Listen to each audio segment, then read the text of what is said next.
In the world of Jujutsu Kaisen, many sorcerers chase strength. They train their cursed energy, master techniques, and risk their lives fighting curses. But despite all their effort, very few truly understand what it means to reach the absolute peak of Jujutsu. And that's why one character stands above everyone else. Ryomen Sukuna isn't just the king of curses.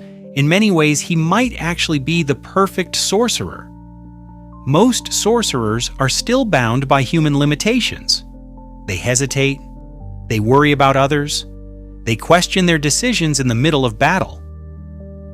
Even the strongest modern sorcerer, Satoru Gojo, still carries emotions that influence his actions. But Sukuna is completely different. Sukuna doesn't fight for justice. He doesn't protect anyone. He doesn't care about honor, duty, or responsibility. Every action he takes is driven by his own desire. And strangely, in the brutal world of Jujutsu, that mindset might actually be the key to true power. One of Sukuna's greatest strengths is his absolute confidence. He never doubts himself, no matter who stands in front of him. Whether he's facing powerful sorcerers, ancient curses, or unknown abilities, Sukuna approaches every fight with the same calm certainty that he will win. That mindset allows him to do something most sorcerers struggle with: adapt instantly. When Sukuna faced Maharaga, one of the most dangerous Shikigami ever created, he didn't panic or retreat. Instead, he carefully analyzed its ability to adapt to attacks and immediately began changing his strategy. Within a single battle, Sukuna figured out how the technique worked and destroyed it. That level of analysis in the middle of combat shows something incredible. Sukuna isn't just strong. He understands Jujutsu on a completely different level.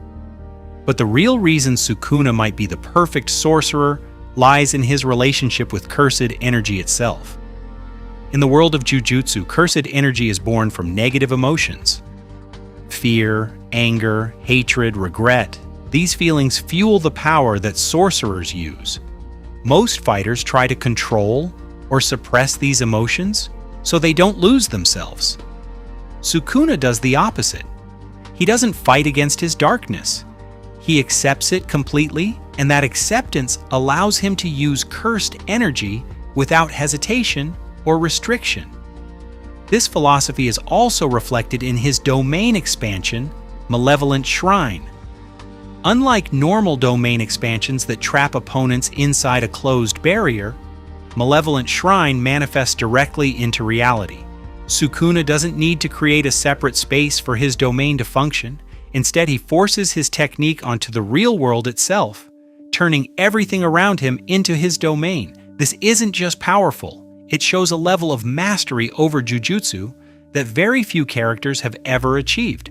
But Sukuna's genius becomes even clearer when we look at how he uses other techniques. The Ten Shadows technique is one of the most complex inherited techniques in the series.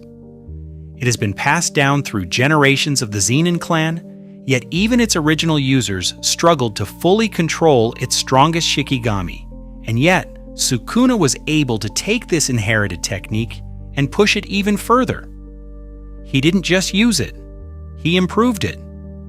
This shows something very important about Sukuna. He isn't limited by tradition or by the rules that other sorcerers follow.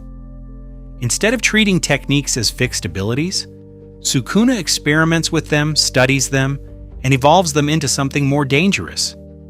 That freedom is what truly separates him from every other sorcerer. While others are bound by morality, responsibility, and fear, Sukuna exists without those limits. He pursues strength purely for his own sake, and because of that, his understanding of Jujutsu continues to grow. In many ways, Sukuna represents the ultimate truth of the Jujutsu world. To reach the absolute peak of power, a sorcerer must abandon hesitation. They must stop worrying about expectations, rules, or even humanity itself. And Sukuna has already done exactly that. He doesn't just dominate battles because of raw strength. He dominates because he understands Jujutsu better than almost anyone else.